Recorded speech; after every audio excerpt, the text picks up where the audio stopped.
ఏంటి అంటే మీరు జైలు నుంచి రాగానే ఫస్ట్ మీ దగ్గరికి ఎవరు వచ్చిండ్రు, ఎవరు కలిసిండ్రు? అంటే మీ కుటుంబ సభ్యులు, అమ్మ నాన్నని కలిసిండ్రా పోయి? మీరు మీ దగ్గరికి వాళ్ళు వచ్చిండ్రు? అమ్మ నాన్నకు కలవడం జరిగింది. ఉమ్. కలిసిన తర్వాతనే నేను ఇటు ఇటు రావడం జరిగింది.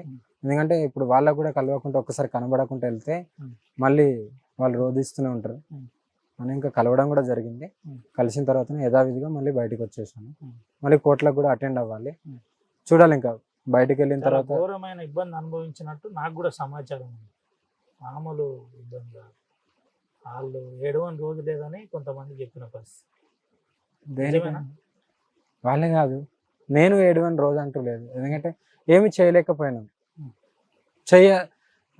అందరు అనుకున్నట్టు నేను నా స్వార్థానికి ఇప్పటికి కూడా నేను బతుకుతలేను. నాకు డబ్బు అంటే ఆశ లేదు. ఆశ్రమాలు పెట్టాలనో, గుడి కట్టాలనో, కూర్చోవాలి, ఇలా అందరిలాగా పీఠాలు వేసుకొని కూర్చోవాలి, అది ఆశ లేదు. అలాంటివి ఉంటే నేను ఈరోజు ఈ అడవులలో కూడా ఉండను, ఇలా బతకను కూడా.